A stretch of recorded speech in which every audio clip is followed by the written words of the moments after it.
नमस्ते प्यारे भाइयों बहनों एंड एवरीबॉडी। भाइयों बहनों, आज इतना इम्पोर्टेंट टॉपिक है कि इसकी इम्पोर्टेंस मैं कितना बताऊं मुझे भी अंदाजा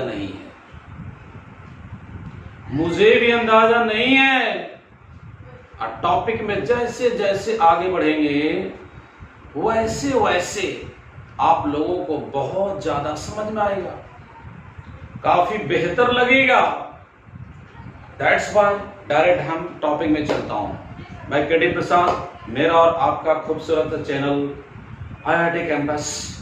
वेबसाइट हमारा है www.iitcampus.co.in।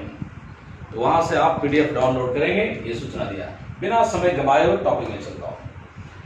मैग्नेटिक फील्ड के अंदर में मैं इस टॉपिक को डिस्कस करने जा रहा हूं, ampere circuital law for magnetic field. बच्चों, मैग्नेटिक फील्ड के लिए बायोट-सेवार्ट लॉ भी है और एम्पियर सर्किटल लॉ भी है। प्रश्न उठता है, जो बायोट-सेवार्ट लॉ मैग्नेटिक फील्ड के लिए है, मैग्नेटिक फील्ड कैलकुलेट करने के लिए है, क्या जरूरत पड़ा एम्पियर सर्किटल लॉ का? ये क्वेश्चन आपके माइंड में आएगा नेचुरली। कुछ ऐसे केस हैं जहां बायोट-सेवार्ट लॉ अप्लाई नहीं होता है, लेकिन वहां पर एम्पियर सर्किटल लॉ अप्लाई होता है। हम आपको मैग्नेटिक फील्ड से पहले लेके चलना चाहता हूं इलेक्ट्रोस्टैटिक्स में, दैट मीन्स इलेक्ट्रिक फील्ड में। 2 मिनट आप सुन ले बात को। वहां पे आप एक लॉ पढ़े थे, कूलम्ब्स लॉ, जिसके द्वारा फोर्स कैलकुलेट किया गया था, इंटेंसिटी भी निकाला गया था। और दूसरा लॉ पढ़े थे आप, गॉसेस लॉ, गॉस का लॉ। उस लॉ के द्वारा भी इलेक्ट्रिक फील्ड इंटेंसिटी निकाला जाता है with the help of electric flux. तो जैसे वहां पे कूलम्ब्स लॉ, वैसे मैग्नेटिक फील्ड में बायोट-सेवार्ट लॉ, जैसे वहां पे गॉसेस लॉ, वैसे यहां पर Ampere circuital law. Ampere circuital law is a चचेरा ब्रदर ऑफ गॉसेस लॉ। कहिएगा सर आपका अंग्रेजी बड़ा एडवांस है। जी हाँ, मेरा अंग्रेजी मैं ही जानता हूं, लेकिन ध्यान लगाएं, ampere circuital law is just photocopy of Gauss's law. जरा मैं गॉस लॉ की हल्की सी बात करना चाहता हूं। अगर यहां पे कोई चार्ज है तो इससे कितना फ्लक्स निकलेगा? सबसे पहले हम एक क्लोज सरफेस ड्रॉ करते हैं जिसका नाम होता है गॉसियन सरफेस, और फ्लक्स निकालने की फॉर्मूला होता है 1/ε0 Q इनसाइड। Q इनसाइड मतलब क्या? वो चार्ज जो गॉसियन सरफेस के अंदर होता है। अगर यहाँ पे चार्ज Q2 है, यहाँ पे चार्ज Q1 है, और बोलता है इस क्लोज सरफेस से फ्लक्स निकालो, तो हम ये चार्ज को काउंट नहीं करते हैं, वही चार्ज को काउंट करते हैं जो हमारा गॉसियन सरफेस के अंदर होता है। ठीक उसी प्रकार यहां पे आपको एम्पियर्स लॉ जो लगाएंगे तो एम्पियर्स लूप बनाना पड़ेगा, एम्पेरियल लूप बनाना पड़ेगा, और उस लूप के अंदर में जो करंट आएगा उसी को हम लोग लेके चलेंगे। जो करंट हमारा एम्पेरियल लूप से बाहर आएगा उसे हम विचार नहीं करेंगे। थोड़ी सी और देख लीजिए। आप इलेक्ट्रिक फ्लक्स का फॉर्मूला जानते हैं, vector E dot vector ds। हम इलेक्ट्रोस्टैटिक्स में हम गॉस लॉ को अप्लाई करते समय एलिमेंट्री एरिया को लिख चलते हैं, लेकिन प्यारे भाइयों बहनों, मैग्नेटिक फील्ड में एलिमेंट्री एरिया नहीं, एलिमेंट्री लेंथ लेके चलते हैं। अगर टोटल सरफेस से फ्लक्स निकालना होता है तो हम लगा देते हैं इंटीग्रेशन, और इस तरह से कर देता हूं, that is a line integral of electric field for closed path. चलिए, ये तो मैं आपको इतना बताने की कोशिश किया कि जो आप गॉसेस थ्योरम वहां पे पढ़े हैं उसी के जैसा मिलता जुलता आपको पढ़ना है यहां पे एम्पियर्स लॉ। लेकिन जैसे जैसे आप आगे बढ़ेंगे, बोर्ड के लिए बहुत इंपॉर्टेंट, जैसे जैसे आगे बढ़ेंगे आपको उतने ज्यादा सुंदर लगेगा और ज्यादा समझ में आएगा। तो सबसे पहले मैं जानना चाहता हूं क्या है एम्पियर सर्किटल लॉ। ये लॉ कहता है line integral of magnetic field, line integral of magnetic field for closed loop. गौर करेंगे, line integral of magnetic field for closed loop is equal to mu naught into I inside, mu naught into I inside. What means this?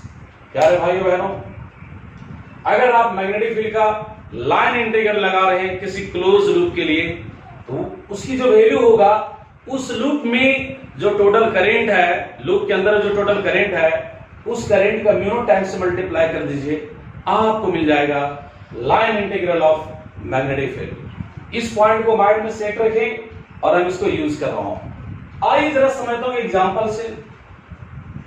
Suppose करो यहां पर दो wire है, इसमें current I1 इस तरह से फ्लो हो रहा है, एक दूसरा वायर है, इसमें करंट I2 इसके जस्ट अपोजिट फ्लो हो रहा है। अब कहता है इस पॉइंट पर निकालो मैग्नेटिक फील्ड। कैसे लॉ अप्लाई होगा मैं वो आपको बताने की कोशिश कर रहा हूं। टेक्निक क्या है, जहां मैग्नेटिक फील्ड निकालने की बात करता है, यहां सेपरेशन कुछ होगा, मान लो R है, यहां सेपरेशन कुछ होगा R डैश है। जहां मैग्नेटिक फील्ड निकालने की बात करता है, उस पॉइंट को कटिंग करते हुए एक लूप बनाइए, एक सर्कल बनाइए, स्फीयर नहीं सर्कल। और उसके बाद क्या कहता है, अब देखिए इस लॉ को लगाता हूं। लेकिन हाँ बच्चों, यहां पे करंट की दो डायरेक्शन है, एक अपवार्ड जा रहा है, एक डाउनवार्ड आ रहा है। निश्चित रूप से अगर इसे बेटर समझना चाहते हैं तो चलो यहां पर एक लूप बनाता हूं। ये हमारा सपोज करो पॉइंट P है, और इसमें जो करंट इनवार्ड है उसको हम क्रॉस साइन से दिखाते हैं। Everythings inward is represented by cross sign, everythings outward is represented by dot sign. तो चलिए ऊपर जा रहा है, इसको डॉट दिखा देता हूं I1, ये नीचे आ रहा है, इसको क्रॉस दिखा देता हूं I2, ये पॉइंट हमारा O ले लेता हूं। ये हमारा एम्पीरियल लूप बन गया। एम्पियर्स लूप का हो चाहे एम्पीरियल लूप हो, एक ही बात है। यहां एक छोटा सा पार्ट कटिंग कर लो, इसकी एलिमेंट्री लेंथ आप dl ले लो। अब रहा सवाल मैग्नेटिक फील्ड दिखाना है, तो बच्चों मैग्नेटिक फील्ड कैसे दिखाते हैं वो जरा समझिए। राइट हैंड थंब रूल की बात कर रहा हूं, थंब को रखना है करंट के डायरेक्शन में, फिंगर को कर्ल करते हैं, समझने में बोलता हूं पटक दो पटक दो पटक दो। तो अगर मैं इसके अकॉर्डिंग देखो, इनवार्ड अगर है करंट, इसको कर्ल करें तो ऐसे जाएगा मैग्नेटिक फील्ड। देखिए ऐसे जाएगा मैग्नेटिक फील्ड, यानी यहां पर ऐसे। इसके अकॉर्डिंग बात करें तो मैग्नेटिक फील्ड इसके उल्टा जाएगा। किसी एक को पकड़ लेता हूं, चलिए तो यहां पर dl को थोड़ा इधर लिखता हूं और ये मैग्नेटिक फील्ड दिखा दिया। अब हम लगाना चाहते हैं इस लॉ को, line integral of magnetic field is equal to mu naught into I inside. इस बात को बढ़िया से पकड़िए, I इनसाइड में जो लूप के अंदर में करंट है, देखिए कैसे बात बनेगा। म्यू नॉट हो गया। अब इसके अंदर जो करंट है वो दो है, एक इनवार्ड है एक आउटवार्ड है। दैट मींस एक को प्लस लेना है और एक को माइनस लेना है सॉरी। तो इसके अकॉर्डिंग आप चल रहे हैं, इसलिए इस करंट को आप पॉजिटिव ले सकते हो, किसी को पॉजिटिव किसी को नेगेटिव आप ले सकते हैं। चलिए हम I1 को ही पॉजिटिव ले लेता हूं और I2 को नेगेटिव ले लेता हूं, तो यहां पर हो जाएगा mu naught into I1 minus I2। आप कहेंगे सर बहुत ज्यादा समझ में नहीं आया, हम कहेंगे बच्चा बर्दाश्त कीजिए, बहुत ज्यादा समझ में आएगा। फिलहाल इतना माइंड में रखो, line integral of magnetic field for close path is equal to mu naught into I inside. This is the Ampere circuital law. Ampere circuital law लगाना है, जिस पॉइंट पर मैग्नेटिक फील्ड बनाना है वहां एक लूप बनाते हैं। यहां तो मैं दो एडवांस में करंट आपको दिखा दिया, दो करंट कभी आपको नजर ही नहीं आएगा, इसलिए वो लूप का चक्कर ही नहीं पड़ेगा कि हम डायरेक्शन मैग्नेटिक फील्ड का क्लॉकवाइज दिखाएं या एंटी क्लॉकवाइज दिखाएं। चलिए मैं सीधा इसका एक एप्लीकेशन में चलता हूं तो आपको समझ में बात आने लगेगी। ये पीडीएफ कहां से मिलेगा? आपका वेबसाइट से। आपकी वेबसाइट का नाम क्या है? www.iitcampus.co.in। इसको साइड में लिख देता हूं जी और इसको यूज करेंगे। देखिए यही हमारा है यही हमारा है, यही आपका है एम्पियर सर्किटल लॉ। पहला एप्लीकेशन क्या है वो जरा समझिए। चलिए नंबर 1 में यहां हेडिंग देता हूं, ध्यान लगाइएगा। Magnetic field due to infinitely long current carrying a straight wire at a point। सबसे पहले बायोट-सवार्ट लॉ का काम जरा देख लीजिए जो आप पढ़ चुके हैं। यहां पे करंट फ्लो हो रहा I और इस पॉइंट पर मैग्नेटिक फील्ड निकालना है। ये सेपरेशन A ले लेता हूं। कई राइडर सेपरेशन को स्मॉल r लेता है, हम यहां A ले रहे हैं। तो आपको पता है मैग्नेटिक फील्ड कितना होता है, mu naught by 4 pi two I by A। ये पढ़ चुके हैं with the help of Biot Savart law. और मैं कह रहा हूं क्या, यही चीज कह रहा हूं, लेकिन पढ़ेंगे किसके द्वारा, एम्पियर सर्किटल लॉ। क्या कहता है, magnetic field due to infinitely long current carrying straight wire at a point. यही चीज निकालेंगे इन एम्पियर्स लॉ के द्वारा। यहां से आपका नॉलेज बिल्डअप होगा। चलो जी ठीक है, एक स्ट्रेट वायर है, अरे सीधा थोड़ा खींचो ना, यहां खींच देता हूं। चलो स्ट्रेट वायर है, इन्फिनिटी लॉन्ग है, इस तरह समझ जाइए, बहुत लंबा है। इसमें करंट फ्लो हो रहा I। इस पॉइंट पर मैग्नेटिक फील्ड निकालना है, सेपरेशन को मान रहे हैं A। टेक्निक क्या है, जिस पॉइंट पर मैग्नेटिक फील्ड निकालना है वहां से लूप बनाइए। लूप बने स्क्वायर नहीं समझेंगे, सर्कल है, धागा देखा, धागा को रख दो, नहीं देखा देखो धागा, ये धागा है ना, इसको ऐसे रख दो, ऐसे रख दो, पूरा गोल हो नहीं रहा है, ये सर्कल बनेगा। तो सर्कल बना दिए। अब इसमें एक छोटा सा पार्ट कटिंग कर दो, इस पार्ट का लेंथ को dl बोलेंगे। अब आप ही जरा बताइए, मैग्नेटिक फील्ड की डायरेक्शन दिखाना है यहाँ पे, तो कैसा होगा वो जरा बात समझ लीजिएगा। मैग्नेटिक फील्ड की डायरेक्शन, करंट जा रहा है, देखिए ऊपर की ओर, ऐसे जा रहा है, ऊपर की ओर जा रहा है, ऊपर की ओर जा रहा है।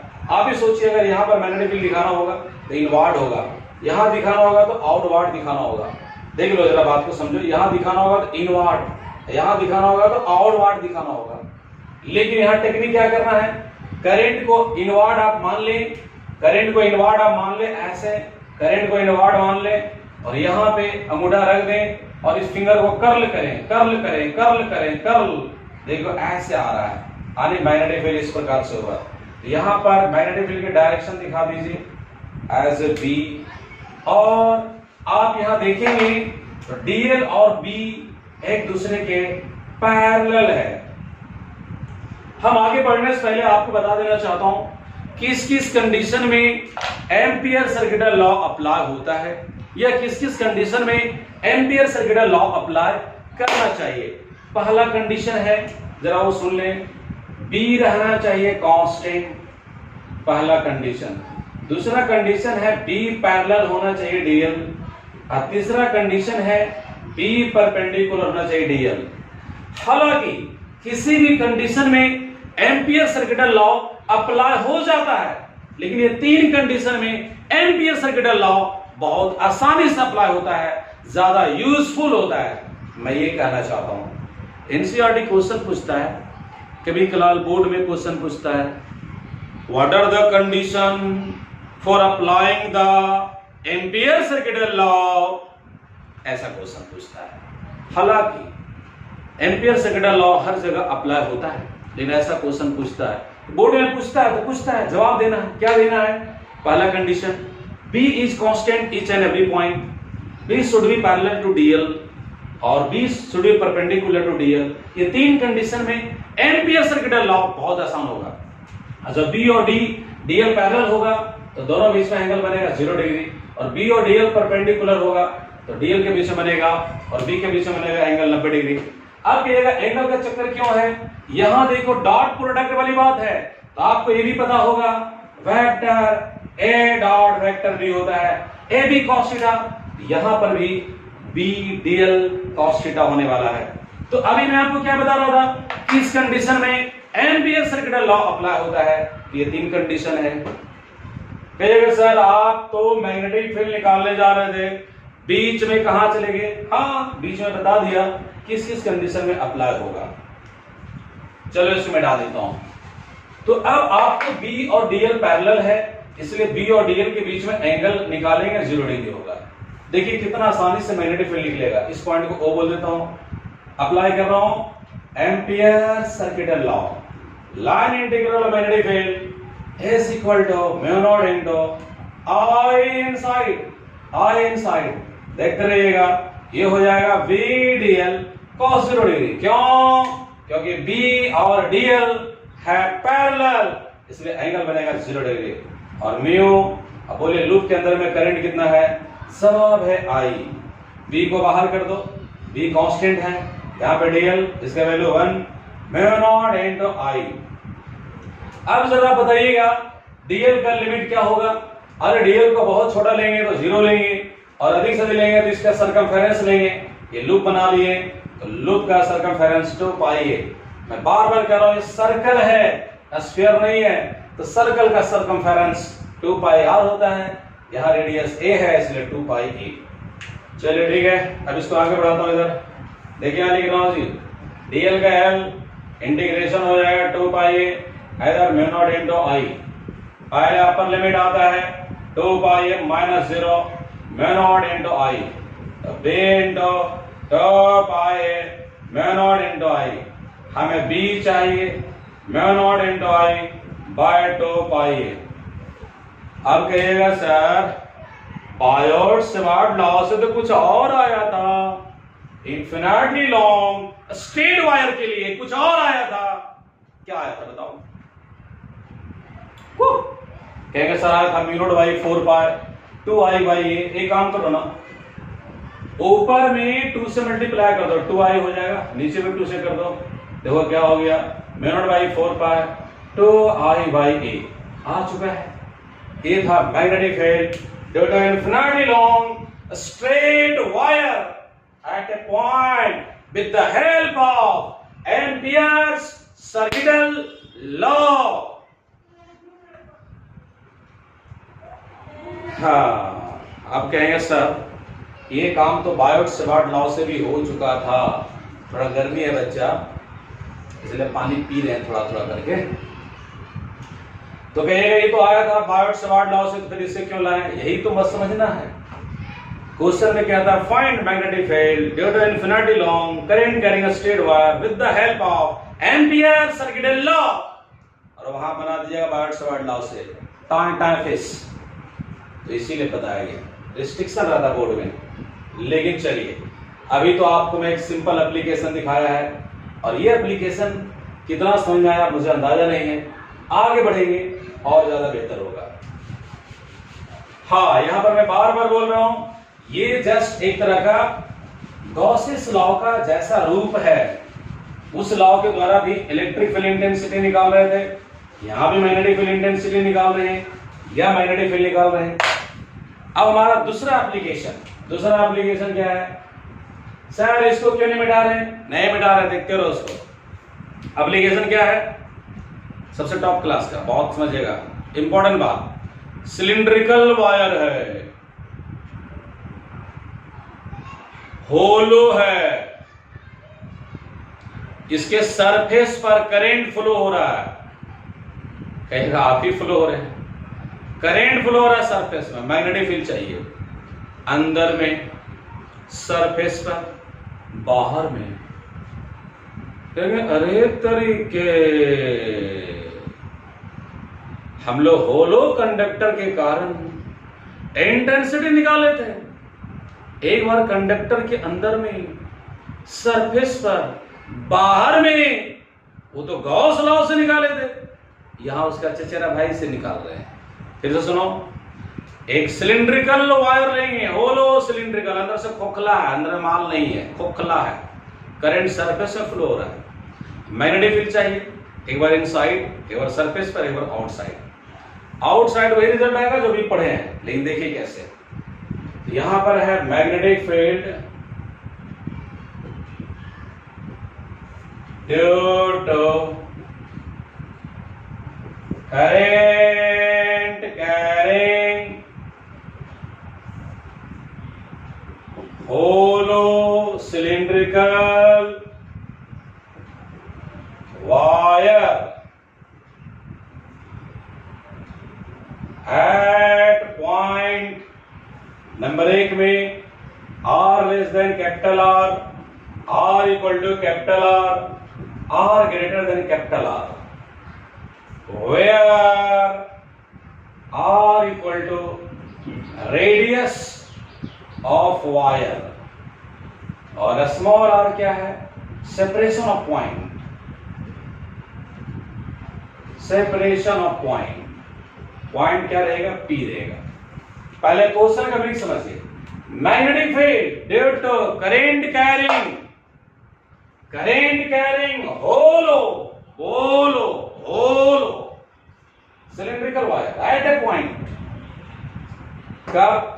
जब आर की वैल्यू, स्मॉल आर की वैल्यू कैपिटल आर से छोटा हो, मतलब पॉइंट अंदर हो, जब दोनों इक्वल हो यानी पॉइंट सरफेस पर हो। एक बार स्मॉल आर की वैल्यू कैपिटल आर से बड़ा है, इसको समझिए। यहां से आपको एम्पियर सेकेंड लॉ पूरी तरह से क्लियर हो जाएगा बच्चों।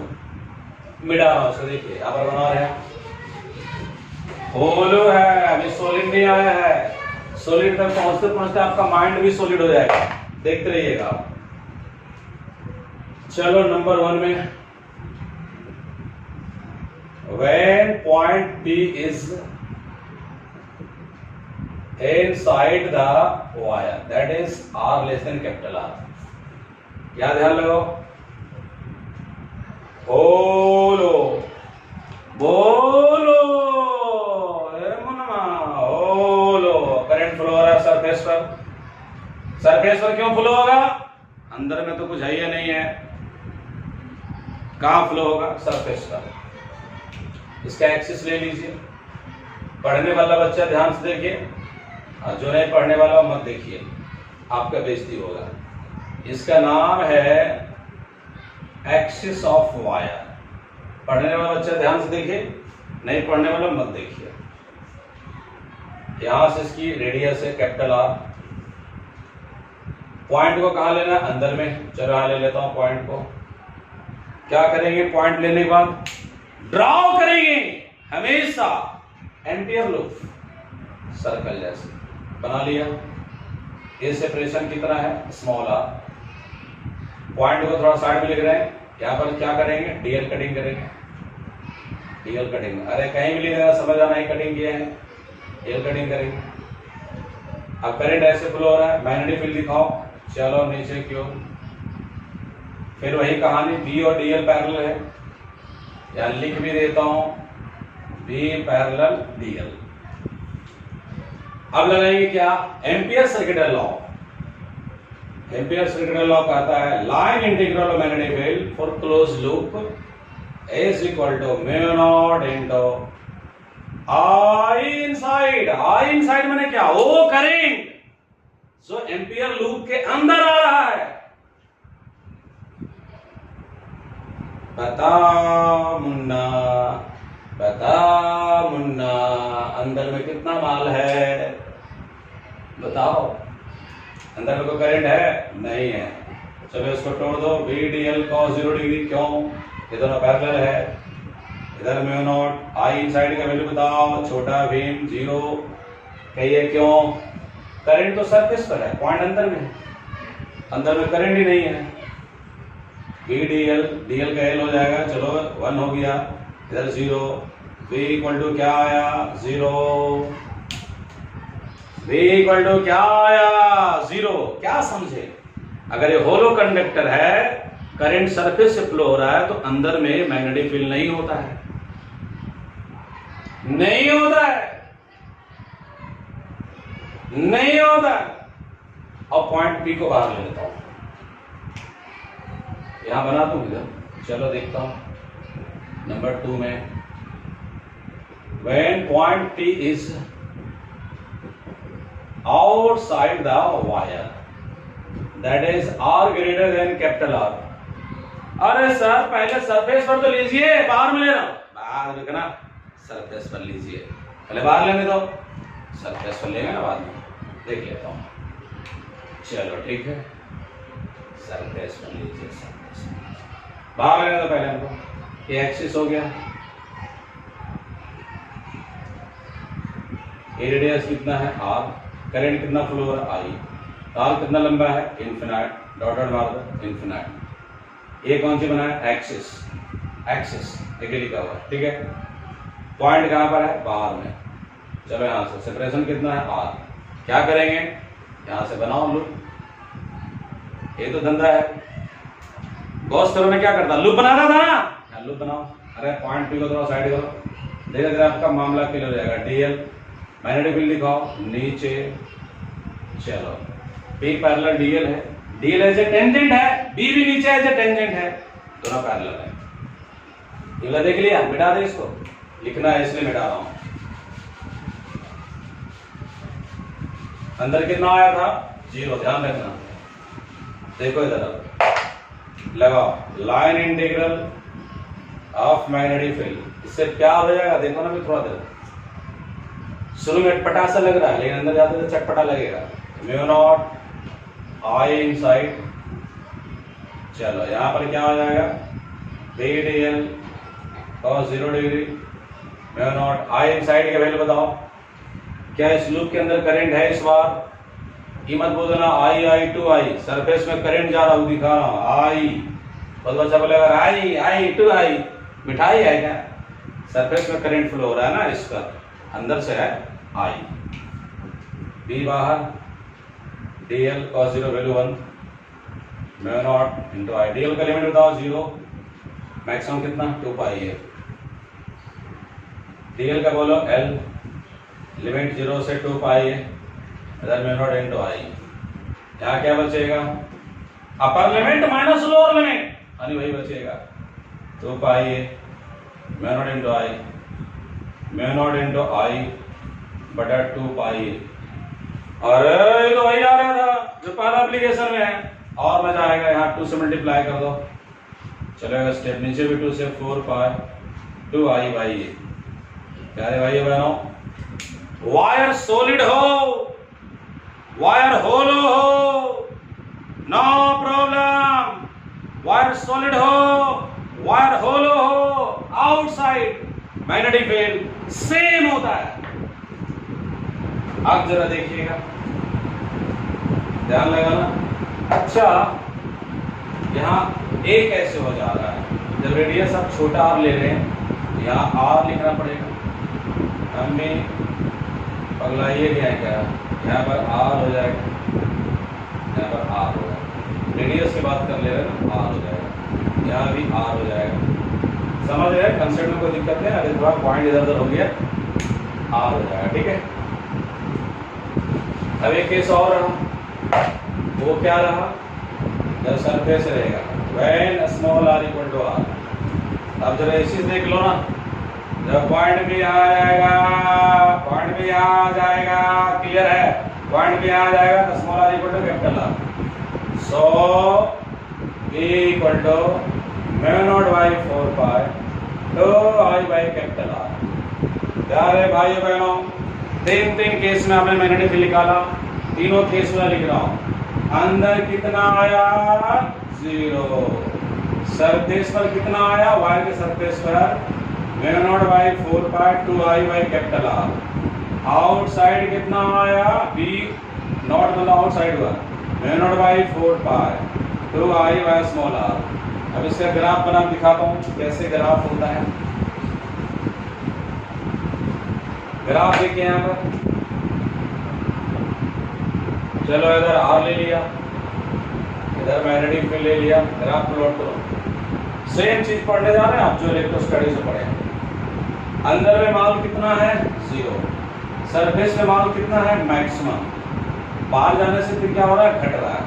ग्राफ देखिए ऐसे, चलो इसको पहले एक बाउंड्री लाइन खींचता हूँ, बाउंड्री लाइन खींचता हूँ, ये पॉइंट P देता हूँ, ये देता हूँ रेडियस अंदर मान बताओ 0, मैग्नेटिक फील्ड 0। यहाँ पर क्या हो रहा है, मैक्सिमम, तो बाहर क्या हो रहा है, घट रहा है। रिलेशन है B inversely proportional R, that is B proportional by R। प्यारे बच्चों, यही है graphical representation of variation of magnetic field with separation in a hollow cylindrical wire. अगर आप वीडियो को शुरू से लेकर कंटिन्यू देखते आ रहे हैं तो अब आपके माइंड में सेट हो रहा होगा पूरी बातें। और अगर एक और सीख ले आप तब तो केडी से वेट हो जाएगा। चलो बच्चों, आप रहे रेडी, हम है केडी। फिर आप समझिए अंदर कितना हो रहा है 0, सरफेस में कितना हो रहा है मैक्सिमम। सरफेस मतलब क्या, वायर पर सरफेस में मैक्सिमम, बाहर कितना हो रहा है आप देख पा रहे हैं, घटते जा रहा है। सिंगल वायर के लिए हो चुका, होलो वायर के लिए हो चुका, अब बनाने जा रहा है सॉलिड वायर के लिए। ये और इंटरेस्टिंग है।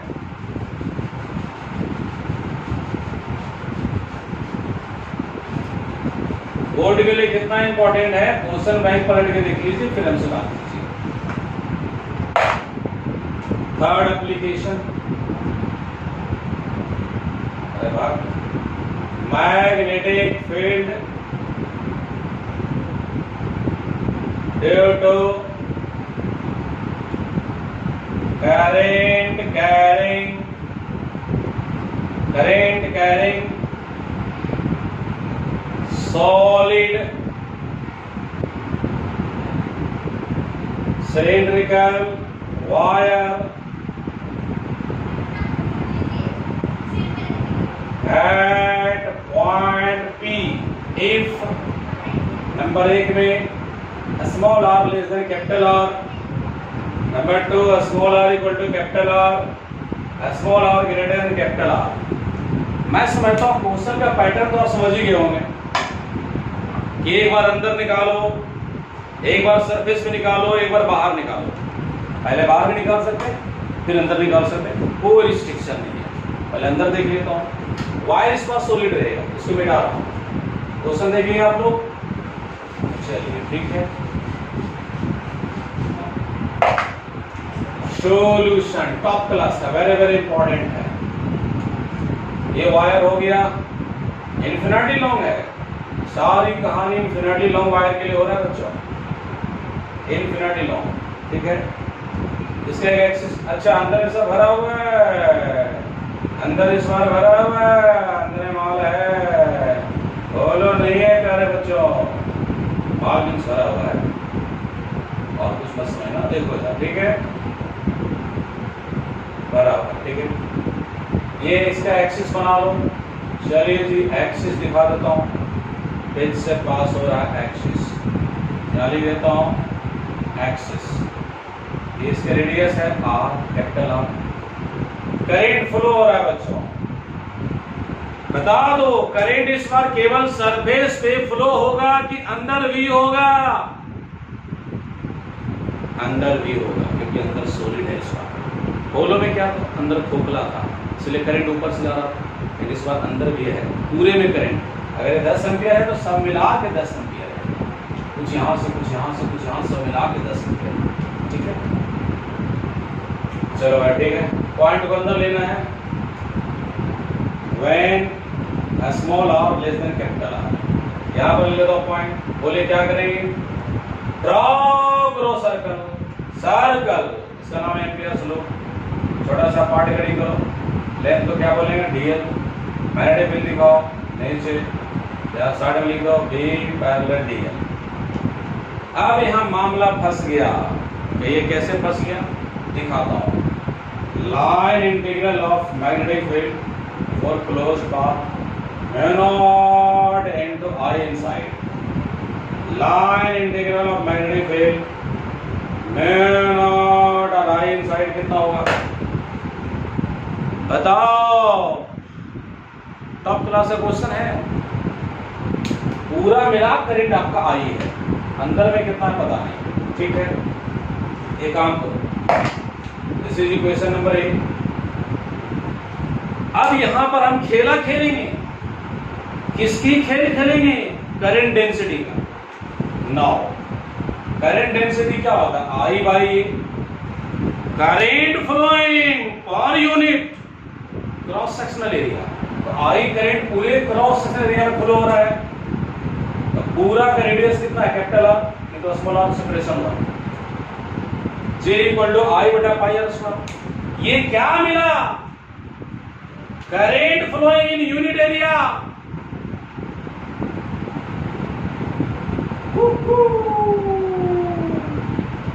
अरे सर ये थोड़ा डिफरेंट है, मजा आ रहा है, काफी इंपॉर्टेंट है। जेईई मेंस में पूछा जाता है, यहाँ भी पूछा जाता है, ठीक है। यानी जे बताता है current flowing in unit area, clear बोलता हूँ, current flowing in unit area.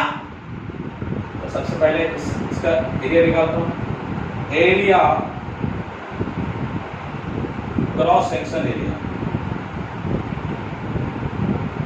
Cross sectional area of loop having radius small R, इसके एरिया बोलो कितना हो जाएगा? चलो इसको ए डैश बोल देता हूं, पाई स्मॉल आर स्क्वायर। तो बताओ यूनिट एरिया में करंट कितना है? जे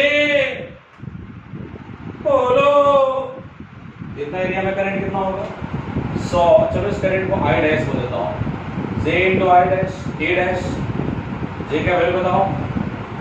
आई बटा pi R square. A dash की वैल्यू बताओ? सामने में देखो पाई आर स्क्वायर, पाई से पाई पूरी पूरी, जे डैश पर हो जाएगा I R square by R square. मतलब इसके अंदर में जो करंट जा रहा है वो आई डैश मान के चल रहे हैं, और आई डैश की वैल्यू आ गया। अब चलो कहां से? इक्वेशन ए से, मजा आ जाएगा। फ्रॉम इक्वेशन ए। बच्चों माइंड में करो रिमाइंड, गॉस थ्योरम में पढ़ा था, होलो कंडक्टर के कारण इंटेंसिटी, सॉलिड इंसुलेटर के कारण इंटेंसिटी, उसी प्रकार यहाँ सॉलिड कंडक्टर कारण पढ़ रहे मैग्नेटिक फील्ड इंटेंसिटी। अभी अंदर की बात हो रही फ्रॉम ए, इसको तोड़ दो, B D L cos 0 degree, और यहाँ पर हो जाएगा mu naught into I inside का वैल्यू बताओ? I dash, I inside I loop के अंदर ये हो जाएगा बी, और ये कहानी क्लियर, डी एल लिमिट बोलो 0 से 2 पाई आर। इस बार मिस्टेक नहीं है, ये नहीं रहेगा, आर रहेगा, और इधर म्यू नॉट आई डैश की वैल्यू बोलो? अरे तेरे क्या, I R square by R square. अरे ये तो बहुत पुराना हो गया ना, यहाँ बी इंटू 2 पाई आर लिख दो, डीएल का इंटीग्रेशन एल होगा, फिर 2 पाई आर माइनस 0 होगा, तो वही बचेगा ना? हाँ सर वही बचेगा। आप समझ में आ रहा है सर क्या खेला खेले हैं? कट गया, खेला खेल रहे हैं आप लोग, खेल रहे हैं ना। देखिए क्या हो जाएगा, mu naught I R by 2 pi r square. This is the magnetic field inside the solid current carrying cylindrical wire. बताओ बच्चा, मेहनत का फल मीठा होता है कि नहीं? केडी प्रसाद मेहनत करता है कि नहीं? तो आप मेहनत करेंगे कि नहीं? जो बच्चे लाइव में पढ़ चुके वो भी देखो, जो नहीं पढ़ चुके वो भी देखो, सबके लिए सेवा। आगे जरा सुनना, हाँ इधर में डालो, और भी काम चाहिए। ये कब था? पॉइंट अंदर है कि बाहर? अंदर। चलो इसको इक्वेशन मानता हूँ। व्हेन नंबर 2 में small R equal to R, मतलब यहाँ पर आ जाएगा पॉइंट, वहां चलो बी बराबर mu naught by 2 pi, 4 pi का आदत बना हुआ है, I into R by R square, cancel cancel, pi by दोनों इक्वल है, mu naught by 2 pi I बटा R. This is the magnetic field in case of solid current carrying wire at the surface of the wire. Solid wire की बात हो रही है। हाँ sir, जब इसी को आउटसाइड कर देंगे, यहां पर ला देंगे, तो सॉलिड वायर हो चाहे होलो वायर हो, आउटसाइड में सेम कहानी, when small R greater than capital R, same कहानी, magnetic field mu naught by 4 pi डो आई बाई आर, यही आएगा।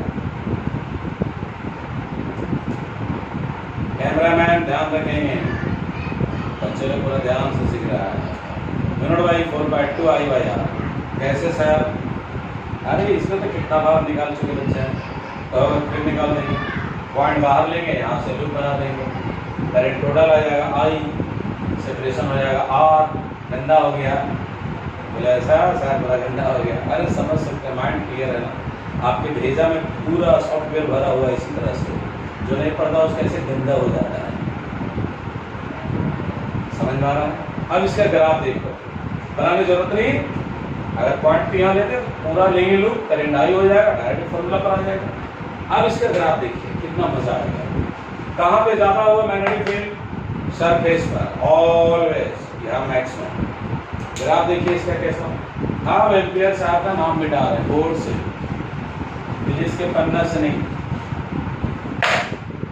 फिजिक्स के पन्ना से नहीं, ग्राफ आर मैग्नेटिक फील्ड। बताओ बच्चा,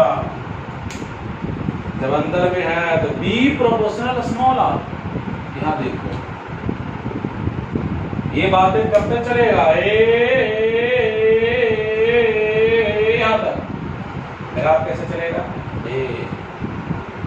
बी प्रोपोर्शनल आर। यहाँ पर आकर क्या हो जाता है, मैक्सिमम कौन मम बॉडी मम, यहाँ के बाद क्या होगा, डिक्लोरेशन क्या होगा, घटने लगेगा, ऐसे बी प्रोपोर्शनल है यार, दिस इज द मैक्सिमम। बताओ ये क्या होगा, radius of the wire. This is the graphical representation of the variation of magnetic field is significant. बच्चों हमारा पूरा कोशिश रहा कि एम्पियर्स सर्किट लॉ क्या है और उसको कैसे अप्लाई करते हैं। मैं समझता हूँ अगर आप इस पूरे एप्लीकेशन को एक बार वीडियो देखते हैं और फिर अपने से प्रैक्टिस करते हैं, जैसे मैं यहाँ बोल रहा हूँ वैसे कमरा बंद कीजिए और वहाँ पर आप केडी प्रसाद बन जाइए, एकदम 30 क्लास पूरा दम तक कीजिए। मैं समझता हूँ आपके माइंड में पूरी तरह से बात सेट हो जाएगा। और मैग्नेटिक फील्ड का ये लेक्चर बहुत इंपॉर्टेंट है, इसलिए उसको बार बार आप लोग देखेंगे। फिर अगले लेक्चर में हम लोग मिलते हैं, तब तक के लिए अलविदा, थैंक यू सो मच।